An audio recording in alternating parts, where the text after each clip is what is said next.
Bonjour à tous, j'espère que vous allez bien. Dans cette vidéo, nous allons voir ensemble comment aborder le thème des Jeux Olympiques et de son histoire en cours de FLE de façon agréable, ludique. Et le mieux dans tout ça, c'est que tout est prêt pour vous. Vous avez un PDF, un PowerPoint, déjà prêt à l'emploi pour vous.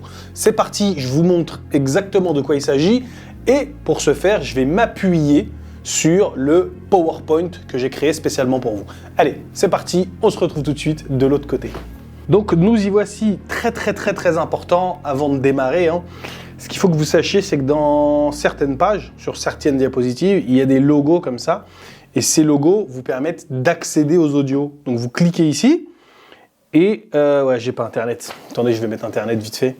Donc voilà, une fois que vous avez cliqué sur le logo, vous atterrissez ici. Pour regarder la vidéo ou écouter l'audio, vous cliquez là. Et voilà, et pour le deuxième, vous cliquez là. Et voilà. Donc voilà, très important. Vous regardez si tout cela fonctionne dans votre cours. Et si ça fonctionne, c'est cool, vous pouvez y aller. Jeux Olympiques, c'est parti. Donc, nous y voici, Jeux Olympiques. Ça, c'est la page de garde, tranquille. Et après, directement, tu commences. Sur chaque diapo, il y a des athlètes plus ou moins légendaires. Là, en l'occurrence, c'est Mohamed Ali. Tu leur demandes, oui, que savez-vous de Mohamed Ali? Qui c'est celui-là? Tu sais, toi, tu joues le con un peu. C'est qui lui? Vous le connaissez, le boxeur, là? Machin, un truc? Et après, voilà, il y a même eu un film sur lui, des livres, etc. Bon, en général, ils le connaissent. Donc, c'est l'occasion un peu de discuter de lui, mais pourquoi pas de l'aspect politique qu'il y a dans le sport, en fait. Lui, à travers le sport, il s'est fait connaître et il a défendu les droits des Afro-Américains. Et aussi, bref, il parlait aussi de la guerre au Vietnam, ça, il y avait plein de choses dont il parlait, bref. Ici, on a Carlos et Smith, la même chose, c'est le même combat, le poing en l'air.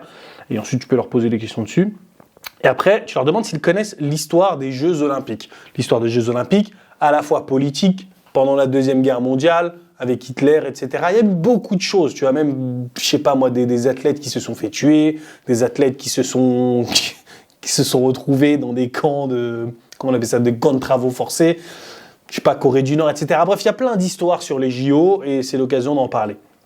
Après, les JO sont-ils utiles pour votre pays? Qu'est-ce qui se passe quand votre pays crée de grandes performances pendant les JO, a des médailles pendant les JO? Est-ce que les gens sont plus heureux, etc., etc. Est-ce que les gens sont malheureux? Est-ce que les jeunes sont plus inspirés pour s'inscrire au sport, etc. Bref, il y a beaucoup de réponses par rapport à ça. Et quels sont les avantages et inconvénients pour une ville d'organiser les Jeux Olympiques? Certaines villes organisent les Jeux Olympiques, mais par exemple Paris, je suis pas sûr qu'elle puisse accueillir les JO à Paris même, tu vois. Ils sont obligés de se servir de la banlieue. Là, en fait, ils ont enlevé tous les étudiants du Crous, des résidences universitaires, pour mettre des athlètes à l'intérieur. Tous les Airbnb, tous les hôtels, ils ont fait x6, parfois x10.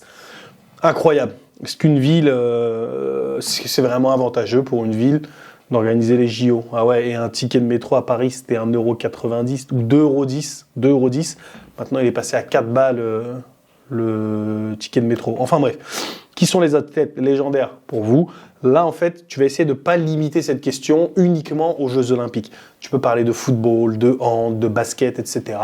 Et ensuite, les élèves échangent. Le but, en fait, de ces questions-là, c'est que dans les réponses de tes apprenants, il va sûrement y avoir quelques blocages. Et ces blocages-là seront dus au manque de vocabulaire du sport, en fait, qu'ils n'ont pas. Ils n'ont pas forcément tout le lexique sur le sport. L'idée ici, c'est d'écrire là sur les coins blancs tous les mots dont ils ont besoin, ou tu vas directement sur une autre page, sur un Google Doc, t'écris les mots dont ils ont besoin, etc. Donc là, ils font le plein de lexique, etc. Et ensuite, on démarre directement avec une production orale en rapport avec tous les sports qui sont là. Toujours dans le lexique, toujours dans le lexique du sport et des JO. Tu leur demandes d'observer ces sports-là. Par exemple, je sais pas moi, la gymnastique, le breakdance, etc., etc. Et tu leur demandes de répondre tranquillement à la question de leur choix, ou toi tu poses la question et eux ils répondent. Quel sport est réservé aux riches? Donc là, en fait, on sait qu'il y a des sports qui sont facilement accessibles. C'est notamment le cas du football, parce que pour le foot, il y a juste besoin d'un ballon ou quelque chose de rond pour pouvoir jouer au foot. Par contre, la natation artistique, faut payer la piscine, faut avoir un maillot de bain, faut de l'eau, bref, c'est pas facilement accessible.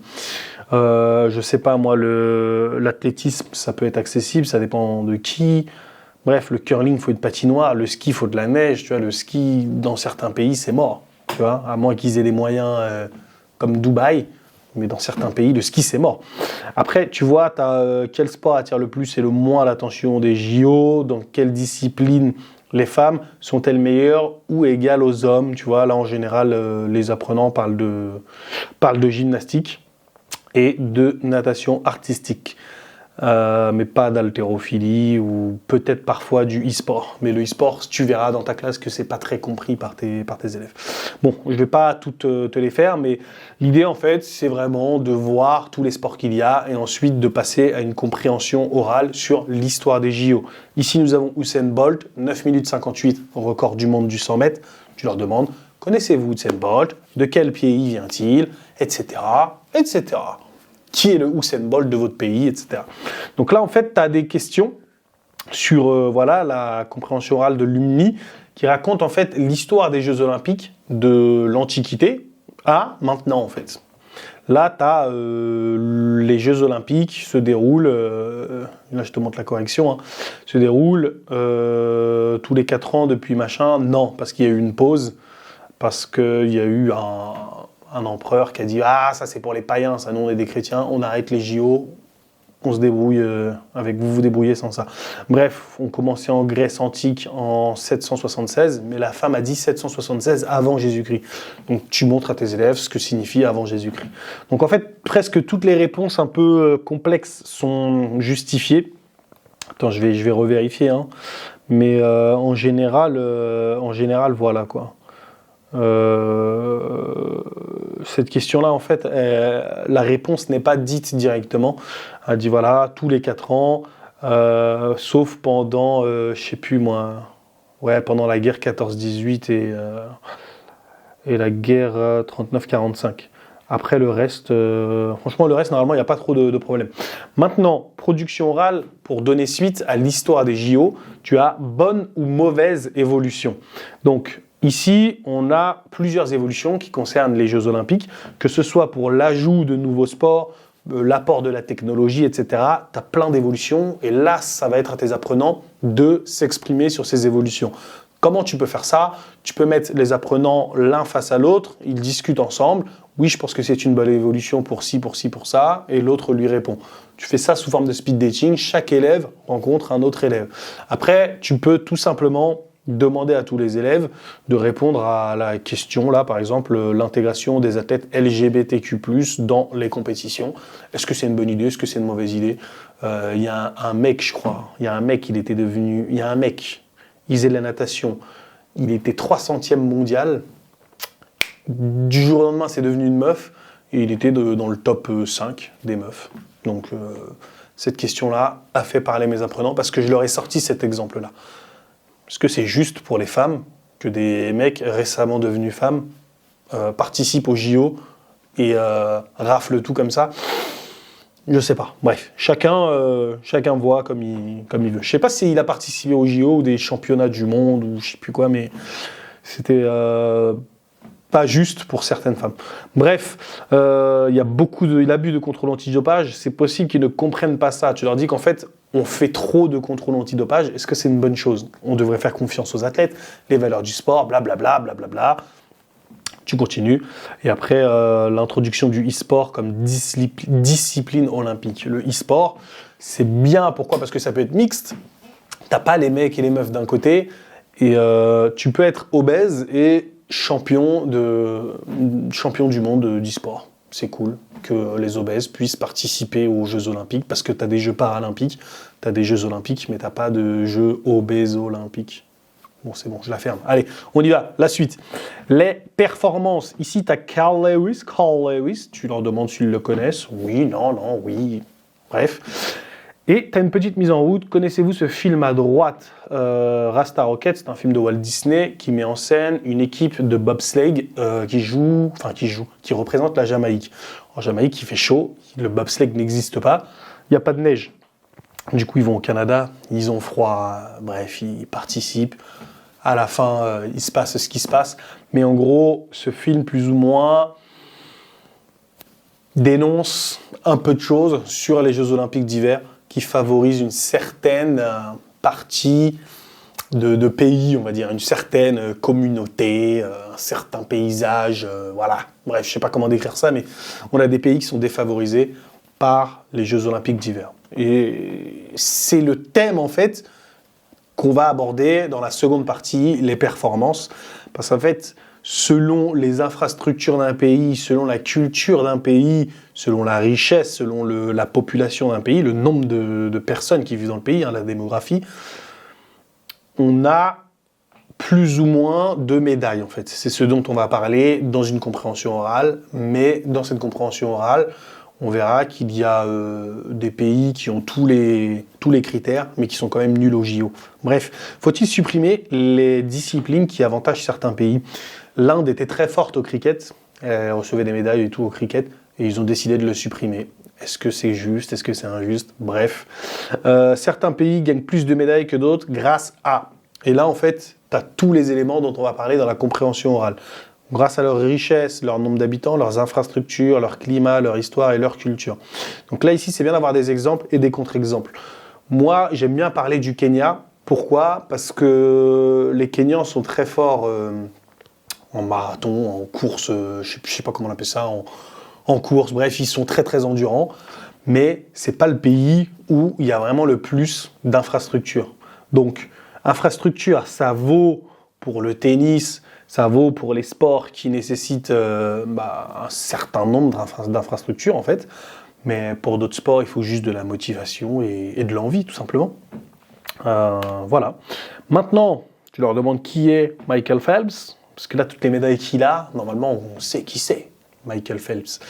Et là, en fait, tu as l'exercice de compréhension orale. Tu cliques sur Canal+, et là, en fait, tu as des spécialistes qui vont te dire et qui vont te prédire qui va avoir quelle performance aux Jeux Olympiques selon la richesse de leur pays, selon le nombre d'habitants, etc., etc. Et là, en fait, ils prennent le cas de l'Inde. L'Inde a tous les critères qu'il faut pour obtenir plein de médailles. Ils ont une économie puissante et beaucoup d'habitants, mais ils sont quand même nuls. Après, ils sont quand même nuls. Ils ont entre 0 et 6... Oui, ils sont nuls. 0 et 6 médailles, c'est nul. Désolé les Indiens, je vous aime bien. Vous êtes le futur, il n'y a pas de problème. Mais là, maintenant, c'est les États-Unis, la Chine, la France, l'Allemagne, c'est pas vous. Bref, dans certains pays communistes, l'État investit dans le sport, c'est ce qu'ils disent. Selon les économistes, qui aura le plus de médailles? En fait, il dit les États-Unis en première position, etc. Il ne dit pas les Américains directement. Donc, les apprenants, quand ils vont entendre les États-Unis, ils vont devoir associer ça aux Américains, ici, dans la compréhension orale. Les prévisions de Madeleine et Vladimir, Madeleine et Vladimir sont les économistes qui font ces prédictions, ces spécialistes des JO, sont presque toutes vraies. Pourquoi? Parce que l'Allemagne est remplacée par les Pays-Bas. Mais en fait, tout ce qu'ils avaient prédit, en disant les États-Unis seront premiers, un tel deuxième, un tel troisième, tout était clair, tout était vrai, sauf pour un seul pays. Donc presque toutes vraies. Et va mieux préparer les futurs athlètes. L'Inde va investir dans les infrastructures, etc., pour mieux préparer leurs athlètes qui maintenant sont pas ouf. Là, tu as une photo de Jesse Owens. Jesse Owens qui a défié Hitler. Hitler a organisé les Jeux Olympiques de Berlin. Il voulait montrer la puissance de la race aryenne. Mais Jesse Owens lui a montré que cela n'avait rien à voir. Il a gagné, il était sur le podium et Hitler s'est un peu pris une claque. C'est pas grave, c'est la vie. Donc, pour qu'un pays gagne des médailles, il faut. Et là, en fait, tu demandes à tes apprenants soit de se séparer en deux groupes, faire des bébés. Ce groupe-là, vous êtes d'accord, ce groupe-là, vous n'êtes pas d'accord. Il faut faire des bébés. Pourquoi? Parce qu'on a vu dans la compréhension orale que plus on a d'habitants, plus on a de chances de gagner des médailles. Parce qu'un tel peut être fort à ci ou un tel peut être fort à ça. Bref, il faut des infrastructures sportives, du sport obligatoire pour tous, payer les jeunes pour pratiquer du sport, peut-être que ça va les motiver, certains diront oui, d'autres diront non, etc., etc. Donc voilà, tu peux soit séparer la classe en deux, soit poser la question toi, et ensuite tu prends les arguments des uns et des autres, soit tu demandes aussi aux élèves entre eux, de discuter entre eux, en fait, l'un face à l'autre, et de confronter leurs opinions. Une fois que tout ça c'est terminé, on va résumer tout le vocabulaire qu'ils ont vu pendant ce cours, pendant cette séquence, avec des petits exercices. Donc là, vocabulaire des JO, Marie-Josée Pérec. Marie-Josée Pérec, je sais plus c'est à quel JO, elle est très forte, hein, c'était une Française, je sais plus c'est à quel JO, c'était la favorite, je crois que c'était à Los Angeles, les JO Olympiques de Los Angeles. Moi j'étais petit, hein, j'étais petit. En gros, elle arrive, c'était la favorite pour la médaille d'or, machin. On sait pas pourquoi, elle s'est barrée. Elle n'était pas blessée, rien. Elle a dit « Ouais, je le sens pas, je me barre, je rentre en France, etc. » Bref, si tu connais cette histoire-là, tu peux la raconter à tes apprenants, ils seront contents, un peu cultivés, bref. Maintenant, tu as le vocabulaire, les sports collectifs, le basket, etc. Tu prononces chaque mot, si tu peux, tu leur demandes de le répéter. Et ensuite, tu leur demandes de remplir les trous. Cet exercice de remplissage de trous, tu peux le faire soit à l'oral, de façon animée. En Inde et en Australie, le est très populaire. Le quoi, le cricket est très populaire. Ok. En NBA, on joue au... Et ensuite, tes apprenants répondent basket. Le se pratique sur la glace. Le curling se pratique sur la glace. Donc, tu peux le faire comme ça, de façon animée, ou tu peux le faire tranquillement, chacun dans son coin, ils répondent tu sais, dans les petits trous, et voilà, quoi, terminé. Après, tu as les sports individuels, c'est exactement le même principe pour les sports individuels, tu as la correction, et après, tu as l'histoire et l'organisation, remplissez les trous, c'est exactement le même procédé, les performances et les compétitions, c'est la même chose, et pense bien à prononcer les mots ou à demander à tes apprenants de lire les mots et toi, tu corriges la prononciation si elle est mal faite ou pas. Tu leur expliques vraiment que si tu leur demandes de lire les mots, c'est pour leur enseigner la prononciation. Champion, championne, c'est très très important de savoir prononcer ça. Maintenant, tu as Teddy Riner et Clarisse Agbenienou. Teddy Riner, c'est le judoka du moment. Tous les gens du monde, là, tous les judokas du monde le connaissent. Si tu as un élève à toi qui fait du judo, normalement, il connaît Teddy Riner. Normalement. Ensuite, tu as un jeu, c'est le jeu des mots olympiques. Hein, c'est ça, hein, le jeu des mots olympiques. C'est une sorte de tabou, mais plus ou moins dynamique. Tabou dynamique. Et si tu as un cours en présentiel, c'est mortel parce que ça va créer un brouhaha super sympa. Donc, tu devras faire deviner des mots à des coéquipiers. En fait, tu lis ça à tes apprenants. L'objectif, c'est de faire deviner des mots à vos coéquipiers qui est écrit sur la carte que vous piochez, mais attention, vous ne pouvez pas utiliser le mot lui-même, ni les mots interdits, les mots tabous qui sont listés sur la carte. Quand c'est votre tour, piochez une carte, faites deviner le mot à votre équipe sans dire le mot lui-même, ni les mots tabous en rouge. Si votre équipe trouve le mot, vous gagnez un point. Gardez la carte avec vous et un autre coéquipier doit prendre votre place le plus vite possible. Donc, quand tu expliques ça, l'idéal, c'est de faire un exemple. C'est que toi, tu es là, tu cours vers le tas de papier, tu prends le papier comme ça, tac, tu le lis, tu le fais deviner, tu gardes le papier avec toi, tu retournes dans ton camp avec ton papier et le nombre de papiers que tu as, s'il est supérieur à l'autre équipe, tu as gagné. Donc, c'est comme une course en fait, tu fais que des allers-retours. Là, tu as un exemple. C'est un sport où 2 joueurs ou 4 joueurs se renvoient un petit objet rond à Roland-Garros ou à Wimbledon. C'est quel sport ça? Le football. Ferme-la, c'est le tennis. Donc voilà, et la carte ressemble à ça. Tu vois ce que je veux dire? Donc là, tu peux pas dire raquette, tu peux pas dire court, mais tu as le droit de dire Wimbledon, tu as le droit de dire Rafael Nadal, Carlos Alcaraz, mon fils. Bon, j'ai un peu honte des tennisman français. Garcia, Caroline Garcia, ouais, tu peux dire ces blazes-là, mais je suis pas sûr qu'ils les connaissent. À la fin du jeu, l'équipe avec le plus de points gagne la partie. Il faut comprendre que c'est un tabou, mais sportif. Tu as les deux équipes, les joueurs des deux équipes partent en même temps, tu vois. L'idéal, en fait, c'est de mettre un truc au milieu avec une équipe devant là, et qui fait ça, et l'autre équipe derrière qui fait ça, en fait. Faut pas que les joueurs se croisent, parce que quand tu as les deux équipes, les deux mecs là qui se parlent en même temps vers la même direction, c'est trop compliqué. Donc tu as un joueur qui parle vers cette direction-là, et un autre joueur qui parle à son équipe dans l'autre direction. Donc tu as une équipe qui est devant, l'autre équipe qui est derrière. Et dès qu'il a deviné le mot, il garde le mot dans sa main, il court, il le pose, et l'autre revient ici en courant, il explique, ah, on a trouvé, il repart, etc., etc. Toi, ton rôle ici, ce sera de t'assurer que tout le monde parle bien français et aussi, tu devras vraiment vérifier, c'est compliqué, hein, que les joueurs n'utilisent pas le mot tabou. S'ils utilisent le mot tabou, tu lui demandes de reposer le papier et de retourner dans son camp, tout simplement. Tout simplement, tout simplement. Voilà. Bravo, c'est comme ça qu'on parle des JO en cours de FLE. J'espère que cette ressource va bien te plaire, parce qu'elle est ludique, dynamique, animée, etc., etc. C'est cool. On se retrouve bientôt pour une prochaine vidéo, une prochaine ressource, sûrement, sur flippies.com. Si tu veux d'autres ressources gratuites comme celle-là, il y en a plein sur flippies.com. Je t'invite à y aller. C'était Abdou. Ciao!